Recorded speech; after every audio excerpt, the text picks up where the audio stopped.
Please welcome Sviatlana Tsikhanouskaya, Yulia Navalnya, and Secretary Hillary Rodham Clinton.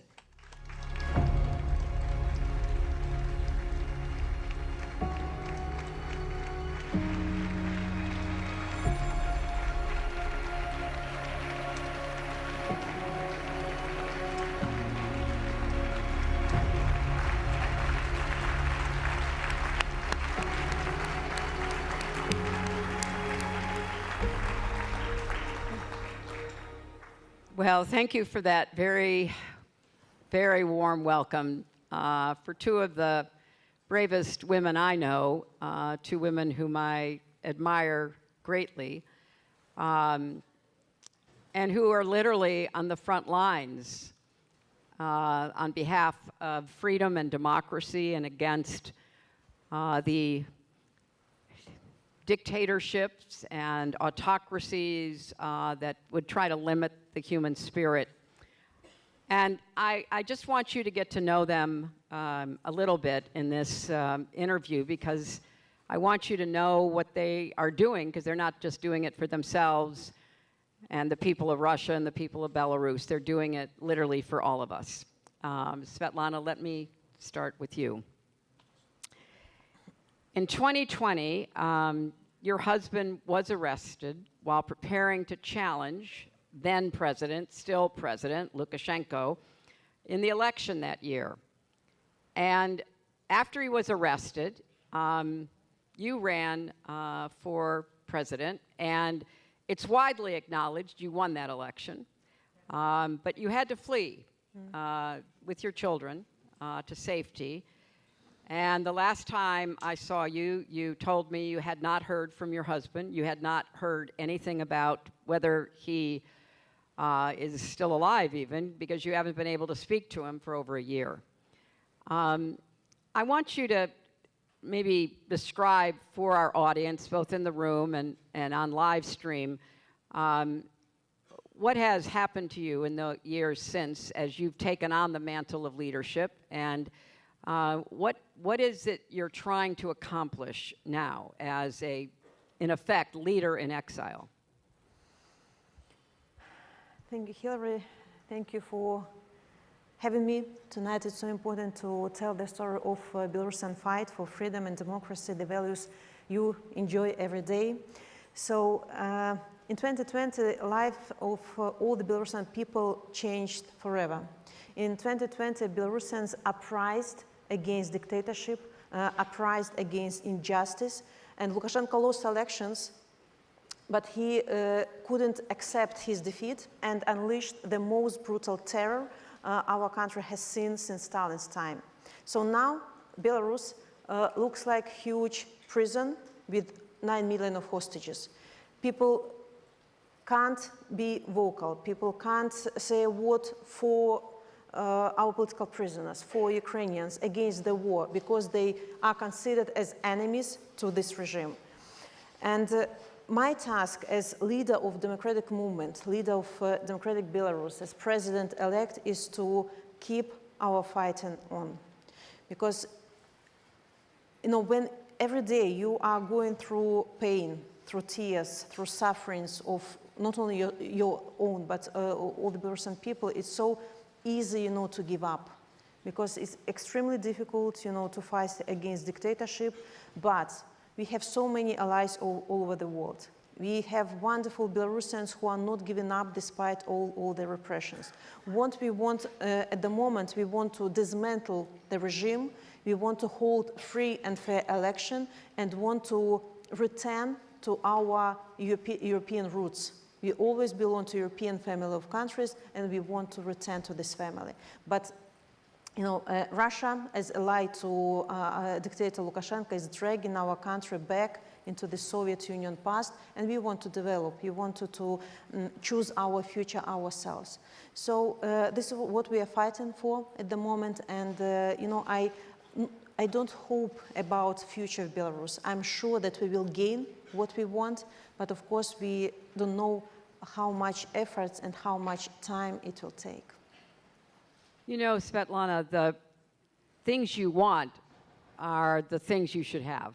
and the kind of country you should have. And democracy is under attack throughout the world. And it really does take an enormous amount of courage to stand up to dictators who want to stifle any opposition. And Yulia, you saw your husband do that for years. He stood up against Putin. He stood out on the streets. He formed foundations like the Anti-Corruption Foundation to do investigation. He gave voice to the voiceless in Russia who also would love freedom but know what a terrible price it comes at. And you are now, in many ways, being the voice of both your husband and those who have no one to speak for them. I am so, so sorry that you lost your husband, your children lost their father, and we lost a great champion for freedom. As you are now taking on this additional role, what are your goals? What is it you want audiences like this, the United Nations, others in the world to know about your fight against dictatorship, and what can we do to try to help? Good evening. Thank you so much. And it's very important that you remember about my husband and about everything he has done to make Russia the normal European country. I'm trying very much, and it's very important for me to continue his work to, in his memory, for the future of our country. A lot of meetings, a lot of new people in my life, and it's very important for me to tell them that there are a lot of Russians who are against the war, against Putin's regime, and to give them hope that one day, and I hope it will happen as soon as possible, everything will change and Russia will be a democratic country without censorship, without dictatorship, and people will be living their ordinary, normal lives, not thinking about what they can say or not to say, not being imprisoned for a sheet of paper without written nothing on it, for liking social media, and of course we need to continue the fight. And here I want to ask for the help to the world community, all the people who are here and on the General Assembly to help us in this fight against Putin's regime.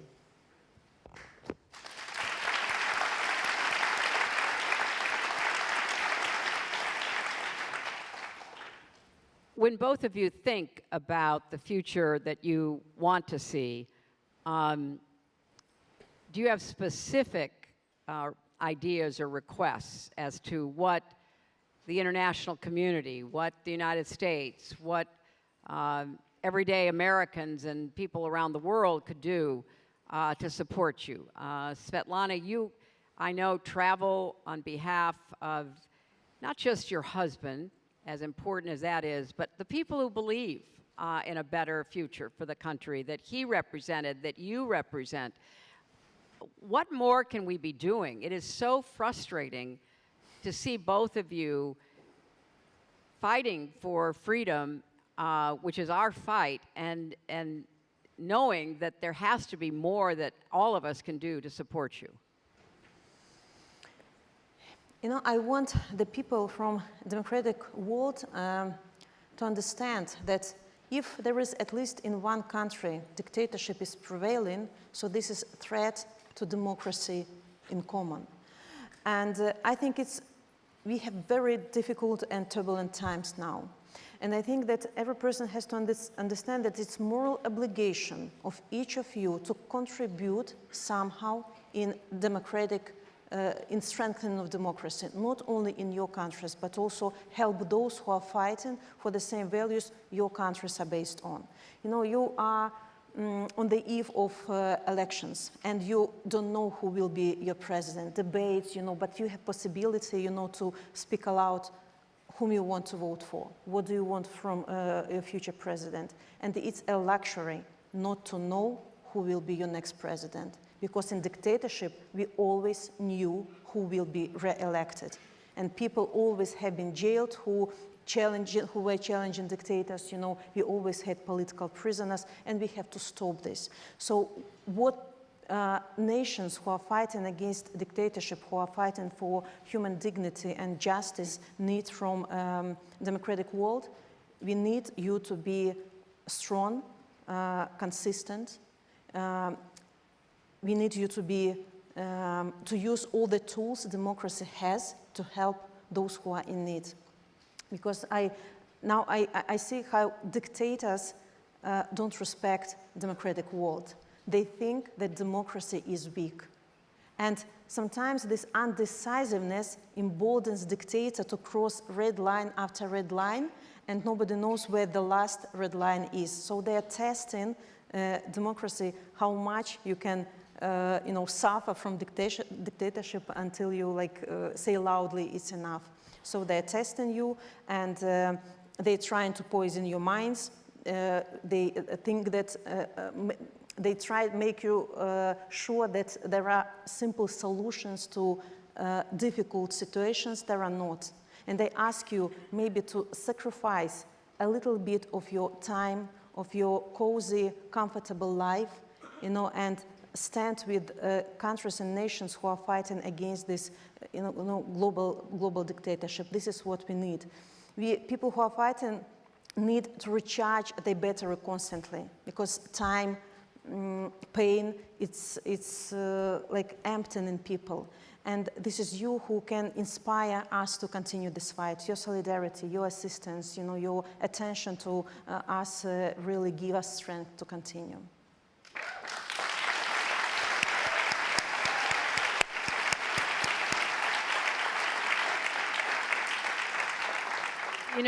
Yulia, I think it's probably fair to say that without Putin, Lukashenko might not any longer be in power. All roads lead to Putin in terms of the upheavals and the militaristic actions and the behavior that is so dangerous that we've seen.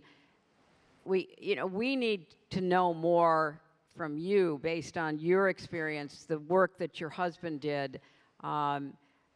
What more can we do to try to help Russians have a better life? And do you see Ukraine as key to, is there a way to help promote freedom and democracy in Russia by providing more support for Ukraine so that Putin doesn't win? How do you see the situation?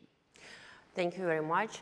You're doing a lot. So I'm sitting here, you're listening to me, and it's very important to know that people all around the world support people in Russia or Russians outside the country who are in exile, who flee the country because of mobilization, because the war has started, because those oppressions in country.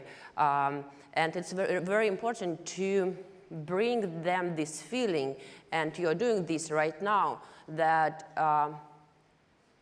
you can hear us. I'm meeting with a lot of heads of states, and I know that they aware of this situation. I know that they support Russians who are against the war and against Putin's regime. And it's very important. Sometimes when the country is in dictatorship, it's very difficult to find some kind of ways to do something immediately. But still we need to do it needle by needle, pearl by pearl. Everybody needs to do whatever he wants to help people inside country, especially when they are living at these special strong repressions, to feel this hope, to do anything they want to stay against this dictatorship, and to give them any signs that they are not forgotten, that they have support in other countries, anywhere. It's a really important thing, and it gives them more strength. You know, that kind of like action by action, reaching out, making sure people don't feel alone, supporting people, supporting your work and your work. You know, that's so important. And we used to do a lot of that during the so-called Cold War. We supported dissidents. We supported activists. We had a very, you know, full-hearted effort to try to, you know, give people who were on the front lines of fighting for freedom more support. Now, both of you are in these positions not because it's what you grew up dreaming about doing. You married your husbands. They went into politics. They became activists. And now you both are leading, as women, really freedom movements for both of your countries, which also represents generational change, because the leaders of Russia and Belarus are people who come from a different time, and they are not as, you know, aware of or even concerned with the kind of individual freedoms that you both represent. So I want to ask each of you to, do you have people that you look to, people from the present or the past, people who fought this long struggle for freedom, that were persistent?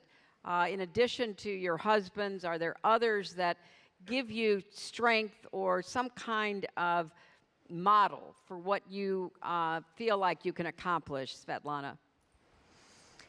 You know, maybe you want to hear, you know, somebody distinguished, you know, that's it's role model for me. But honestly speaking, every Belarusian now is a role model for me. I really think that Belarusians and Ukrainians now are real heroes. And everybody in Belarus, you know, who sacrificed their freedom and now in jails, you know, they are my heroes, they are my role models. And they sacrificed their freedom to give us opportunity to continue this fight. So I can't betray them. Of course, I have, you know, moments of I'm sometimes in despair, sometimes I'm so tired, you know, but immediately I think about those who are in jails, behind bars, without any medication. You know, I think every day about my husband, who was sentenced to 19 years in prison, you know, who is kept incommunicado for more than 1 year. I don't know anything about him, but I know that them there in prisons, they rely on us, they rely on you, and they believe in the values that you cherish, you know, so well. So I don't have right to fatigue. You know, Ukrainians in cold trenches don't have right to fatigue. So I appeal to you, don't allow fatigue to sit, you know, in your hearts, because it's our common, you know, obligation to defeat those who want to ruin the values, you know, your countries are based on. So ordinary people, ordinary heroic actions, this is what inspires me and push me to continue.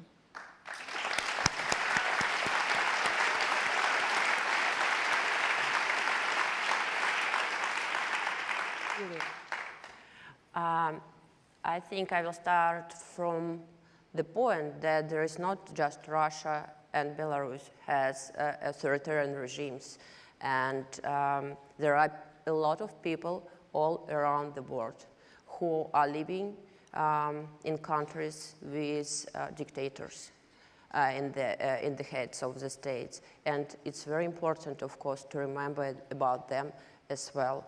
Of course, all these people under big pressure, huge pressure, every day fighting. And in every country, we know a lot of examples of ordinary people who are not very well-known people, who are fighting with this regime every day. And of course, we need to appreciate their fight.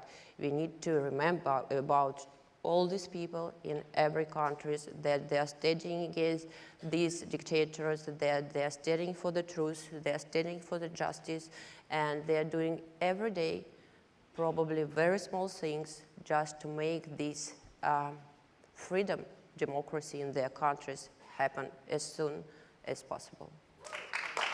Thank you.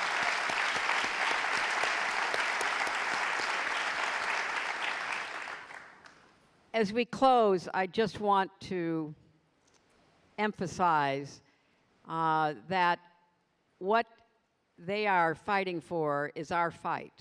And I want not just Americans, but people around the world, as Yulia just said, there are people in so many countries everywhere who are standing up against dictatorship, that are standing up against oppression, that are trying to speak out, that are trying to help those around them. And it is really important that we remember that democracy is on the line across the world, and that it is people like that, like these two women, who are fighting that battle every day that we sometimes think about every so often. And so I hope as you leave this CGI, they will remain in your hearts and minds, because they are the true heroes of the fight to try to preserve and regain freedom and democracy. And they are the true heroes to people like us who want to make sure that every country, including ours, is always free and always democratic, now and forever. Thank you all very much.